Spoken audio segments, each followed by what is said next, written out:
हे guys welcome to my short blog. या ब्लॉगमध्ये तुमचं पुन्हा एकदा मी स्वागत करतो. मित्रांनो आज प्लॅन होता गावी जायचं. बोला चला तुम्हाला मस्त गावी फिरून आणतो. या दोघांना घेतला बोला चला मस्त गाव दाखवतो आमचा. त्यानंतर पप्पा मम्मी मी काका काकी आणि आपले दोन चंगू मंगू यांना घेतलं आणि निघालो प्रवासाला. त्यानंतर प्रवास करता करता मस्त पाऊस पडत होता. त्यातमध्ये गाडी चालवा एक वेगळीच मजा असते. त्यानंतर प्लॅन केला की चला आपल्या बल्लारेश्वर गणपती बाप्पाचं दर्शन तरी घेऊ. दर्शनाला गेलो. तिकडे मस्त छान दर्शन घेतलं. त्यानंतर फोटो वगैरे काढले. मग निघालो वापस गावी जायला. मग गावी जाता आता मस्त पाऊस थांबला होता. आम्ही पोचलो गावी.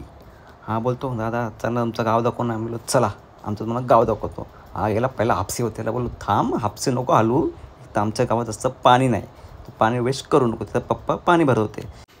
चंगू मंगूला बोललो चला तुम्हाला आमचा रान दाखवतो. या नेला रानामध्ये आता त्याला काठी दिसलं वाटतं. तर फणस पडला होता वाटतं. गण्या आलेला त्याच्या एक दिवस अगोदर गण्याने पाळून ठेवलं होतं. गण्या विसरला तिकडं आता नेत्यावेळी. आता आम्ही घेतो आणि निघतो. यांना मस्त फिरून आणला रानपिन. दादा बोलतो दादा तुमचा गाव जाम भारी आहे. बोललो असणारच. मग आम्ही मुंबईवरून झाड आणला होता लावण्यासाठी. याचे काय हाईट पोचते उड्या मारतो दिसता. याने पटकन दरवाजा लावून घेतला. त्यानंतर आम्ही गेलो झाड लावायला. झाड लावायला खोदायला लागलो. खोदून घेतला पटपट आणि नारळ झाड लावून टाकला. मस्त पद्धतशीर लावून टाकला नारळाचं झाड. त्यानंतर मस्त हा आमचा सर्वात मोठा नारळाचं झाड आणि हा छोटा. काही वर्षांतर हा पण तेवढंच होईल. तर आलो हातपाय धुवायला हापसेवरती. हा नन्या काय हापसे सोडत नव्हता.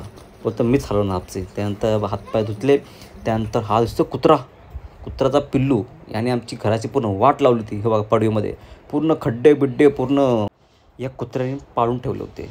तो बघतो माझ्याकडे हा जातात कधी आणि मी वापस या घरामध्ये येतो कधी असं वाट बघवता. मग आम्ही तितकं गेलो मामाच्या गावी पोचलो. तिथल्या इथे सिरीला बघता नन्या राहिला खुश. नन्या बोलतो दादा आपण घेऊन जायचं. बोलू नको. त्यात लागली भूक. मम्मी मस्त असं वाढवती जेवायला. तर मामाची आई मस्त पोळ्या काढत होती. मग आम्ही जेवण बिवून झाल्यानंतर बाजूच्या आई त्या चक्की झालं होत्या. चक्कीनंतर आम्ही बोललो चला तुम्हाला नेतो चंगू मंगूना मामाचा दुकान दाखवायला मामाच्या गावातला. मग आम्ही चॉकलेट वगैरे घेतल्या आणि निघालो परतीच्या प्रवासाला. मग पाऊस पण थांबला होता. मस्त शॉर्ट निघालो. घरी पोचलो. घरी पोचतात मग पापड काढले. त्यानंतर होता फणस का पिकला नव्हता.